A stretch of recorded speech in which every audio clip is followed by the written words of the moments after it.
सोचो, एक ऐसी दुनिया जहां धरती से गायब हो चुके जानवर फिर से घूम रहे हैं। एक ऐसी दुनिया जहां विलुप्त होने की गूंज एक नए जीव की दहाड़ से दब गई है। वो दुनिया जो कभी एक सपना थी, अब हकीकत बनने वाली है। 8 अप्रैल 2025 को कोलोसल बायोसाइंसेज, जो एक जेनेटिक इंजीनियरिंग कंपनी है, ने एक अद्भुत घोषणा की। डायर वुल्फ की वापसी। डायर वुल्फ, ग्रे वुल्फ का एक बड़ा और ताकतवर रिश्तेदार, लाखों सालों तक नॉर्थ अमेरिका के मैदानों में रहा करता था। ये सबसे बड़े शिकारी, जिनके चित्र गुफाओं और कहानियों में मिलते हैं, लगभग 13,000 साल पहले बदलते मौसम और कम शिकार की वजह से खत्म हो गए थे।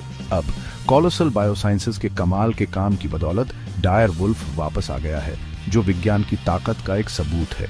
रोमुलस और रेमुस, 2 नर बच्चों का जन्म 1 अक्टूबर 2024 को हुआ, जो बरसों की रिसर्च और प्रयोगों का नतीजा था। कुछ महीनों बाद उनकी बहन खलीसी भी आ गई। ये 3 बच्चे हजारों सालों में धरती पर चलने वाले पहले dire wolf de extinction technology में एक बड़ी छलांग है और एक ऐसे भविष्य की उम्मीद जगाते हैं जहां इंसान अपनी गलतियों को सुधार सकता है। डायर वुल्फ का डी एक्सटिंक्शन इंसानी दिमाग और टीम वर्क की ताकत का सबूत है। इस महत्वाकांक्षी प्रोजेक्ट के मुखिया बेन लैम हैं, जो कोलोसल बायोसाइंसेज के सीईओ हैं। लैम एक टेक एंटरप्रेन्योर जो हमेशा कुछ नया करना चाहते हैं। उन्होंने दुनिया के सबसे बेहतरीन जेनेटिसिस्ट, पैलियोंटोलॉजिस्ट और कंजर्वेशनिस्ट की एक टीम बनाई ताकि उनके इस सपने को हकीकत में बदला जा सके। इस प्रोजेक्ट में शामिल कई दिमागों में से एक नाम का आभास है, डॉ जॉर्ज चर्च। जीनोमिक्स के क्षेत्र में माहिर डॉ चर्च कीरास्पियर जैसी जीन एडिटिंग टेक्नोलॉजीज पर अपने काम के लिए जाने जाते हैं। जीवन के मूल तत्वों को बदलने में उनकी विशेषज्ञता डायर वुल्फ के जेनेटिक ब्लूप्रिंट को फिर से बनाने में बहुत काम आई। कोलोसल बायोसाइंसेज की टीम ने यह कमाल रातों रात नहीं किया। पुराने डीएनए सैंपल्स को पढ़ने, जेनेटिक सीक्वेंसेस की तुलना करने और जीन एडिटिंग की मुश्किल प्रक्रिया को ठीक करने में अनगिनत घंटे लगे।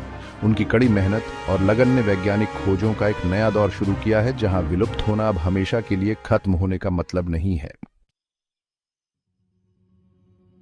डायर वुल्फ का डी एक्सटिंक्शन जेनेटिक सीक्वेंसिंग और जीन एडिटिंग में नई टेक्नोलॉजी की वजह से मुमकिन हुआ। पहली चुनौती थी विलुप्त जानवरों के डीएनए सैंपल्स ढूंढना। कोलोसल बायोसाइंसेज की टीम ने दुनिया भर के म्यूजियम्स और फॉसिल कलेक्शंस में खोजबीन की और आखिरकार उन्हें 13,000 साल पुराना एक दांत और 70,000 साल पुरानी एक खोपड़ी मिली। हड्डियों के ये टुकड़े बीते जमाने की निशानी, डायर वुल्फ के जेनेटिक सीक्रेट्स की चाबी थे। नई सीक्वेंसिंग टेक्निक्स का इस्तेमाल करके टीम ने पुराने डीएनए के टुकड़ों को जोड़ा, जैसे कोई पुरानी टूटी हुई चीज को जोड़ता है।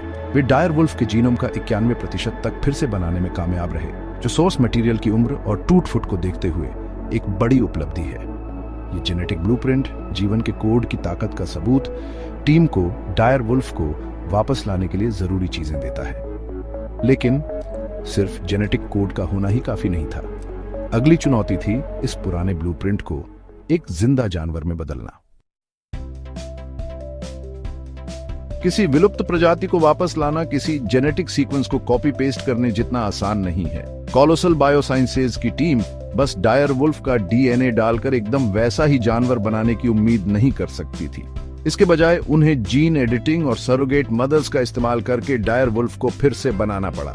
डायर वुल्फ के डीएनए को सीधे एक मॉडर्न वुल्फ के अंडे में डालने की कोशिश करने के बजाय टीम ने एक अलग तरीका अपनाया।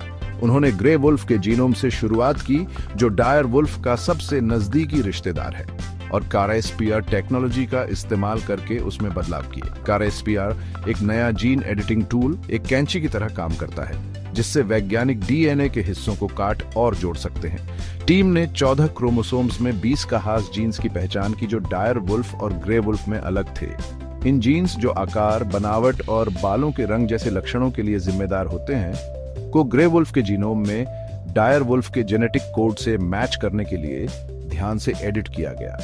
नतीजा डायर वुल्फ का एकदम हूबहू क्लोन नहीं था, बल्कि एक हाइब्रिड जानवर था, एक ग्रे वुल्फ, जिसमें उसके विलुप्त रिश्तेदार की कई शारीरिक विशेषताएं थीं। भाग 5, सरोगेट मदर्स, गुमनाम नायक। डी एक्सटिंक्शन में जीन एडिटिंग आधी लड़ाई है। जब टीम ने डायर वुल्फ का एम्ब्रियो बना लिया तो उन्हें उसे पैदा करने का तरीका चाहिए था। यहाँ आते हैं प्रोजेक्ट के गुमनाम नायक, surrogate mothers. Genetically modified embryos को रखने के लिए सही सरोगेट ढूंढना आसान नहीं था। टीम ने 8 मादा कुत्तों को चुना, उनके आकार, स्वभाव और जेनेटिक कंपैटिबिलिटी के आधार पर। इन कुत्तों ने डी एक्सटिंक्शन में जरूरी भूमिका निभाई। डायर वुल्फ के एम्ब्रियोज को हेल्थी पप्स में बदलने के लिए जरूरी पोषण और देखभाल दी। सरोगेट मदर्स ने एम्ब्रियोज को कुत्तों के गर्भधारण की सामान्य अवधि लगभग 67 दिनों तक अपने अंदर रखा। रोमुलस, रेमुस और खलीसी के जन्म पर कोलोसल बायोसाइंसेज टीम बहुत खुश हुई। ये बरसों की रिसर्च का नतीजा और डी एक्सटिंक्शन के इतिहास में एक खास पल था। सरोगेट मदर्स, जिन्होंने इस वैज्ञानिक सफलता में महत्वपूर्ण भूमिका निभाई, अपने अनोखे बच्चों की देखभाल करती रहती हैं, अलग अलग प्रजातियों के बीच एक अटूट बंधन बनाती है। तो हमें डायर वुल्फ को वापस लाने के बारे में सोचना भी क्यों चाहिए? इसके कुछ अच्छे कारण हैं। पहला, डायर वुल्फ उन इकोसिस्टम्स का बैलेंस ठीक कर सकता है जिनके टॉप प्रीडेटर्स खत्म हो गए हैं। इन शिकारियों के बिना शिकार जानवरों की संख्या बहुत बढ़ सकती है, जिससे ओवरग्रेजिंग और दूसरी इकोलॉजिकल प्रॉब्लम्स हो सकती हैं। दूसरा, डायर वुल्फ हजारों सालों से विलुप्त प्रजाति के जेनेटिक्स और व्यवहार का अध्ययन करने का एक अनोखा मौका देता है। इससे एवोल्यूशनरी बायोलॉजी और कंजर्वेशन साइंस के बारे में बहुमूल्य जानकारी मिल सकती है। आखिर में बीते जमाने के एक जानवर को फिर से जिंदा देखना एक अद्भुत और रोमांचक बात है। ये विज्ञान, इतिहास और कल्पना का एक अनोखा मेल है। अब एक जरूरी सवाल का जवाब देते हैं। क्या हम विलुप्त प्रजातियों को वापस लाकर भगवान बन रहे हैं, या हम बीते जमाने की गलतियों को सुधार रहे हैं? यह एक गहरा फिलोसॉफिकल और एथिकल सवाल है। एक तरफ कुछ लोगों का तर्क है कि इंसानों की जिम्मेदारी है कि वे उन प्रजातियों को वापस लाएं जो विलुप्त हो गई हैं, खासकर अगर इंसानी गतिविधियों की वजह से ऐसा हुआ हो। दूसरी तरफ यह चिंता भी है कि विलुप्त प्रजातियों को वापस लाने के अनदेखे इकोलॉजिकल और एथिकल नतीजे हो सकते हैं।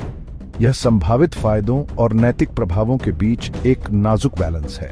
अंत में डायर वुल्फ या किसी भी विलुप्त प्रजाति को वापस लाने का फैसला इन सभी बातों पर ध्यान से सोचकर किया जाना चाहिए। डायर वुल्फ को वापस लाना सिर्फ विज्ञान के बारे में नहीं है, यह इकोलॉजी के बारे में भी है। कई इकोलॉजिकल चिंताएं और विचार हैं जिन पर ध्यान देना जरूरी है। उदाहरण के लिए, नए डायर वुल्फ दूसरे जानवरों के साथ कैसे रहेंगे? क्या वे मौजूदा शिकारियों से भोजन और जगह के लिए मुकाबला करेंगे? इसके अलावा हैबिटेट का सवाल भी है। क्या हमारे पास ऐसे एनवायरनमेंट्स हैं जहां ये भेड़िए मौजूदा इकोसिस्टम्स को नुकसान पहुंचाए बिना रह सकें? और बीमारियों के फैलने का क्या खतरा है? ये मुश्किल सवाल हैं जिनके लिए पूरी रिसर्च और योजना बनाने की जरूरत है। ये सुनिश्चित करना जरूरी है कि डायर वुल्फ का वापस आना एनवायरनमेंट के लिए अच्छा हो। जैसे जैसे हम भविष्य की ओर देखते हैं, संभावनाएं अनंत लगती हैं। डायर वुल्फ का सफलतापूर्वक वापस आना दूसरे डी एक्सटिंक्शन प्रोजेक्ट्स का रास्ता खोल सकता है, जिससे कई खोई हुई प्रजातियां वापस आ सकती हैं। इससे बायोडाइवर्सिटी में एक नया दौर शुरू हो सकता है। इकोसिस्टम्स को ठीक करने और प्राकृतिक दुनिया को बेहतर ढंग से समझने में मदद मिल सकती है। इसके अलावा इन प्रोजेक्ट से विकसित हुई टेक्नोलॉजीज और टेक्निक्स का मेडिसिन, एग्रीकल्चर और कंजर्वेशन में इस्तेमाल हो सकता है। यह विज्ञान और खोजों के लिए एक रोमांचक समय है, और कौन जानता है कि भविष्य में और कौन से चमत्कार होंगे। सावधानीपूर्वक योजना और एथिकल विचारों के साथ हम एक नए युग की शुरुआत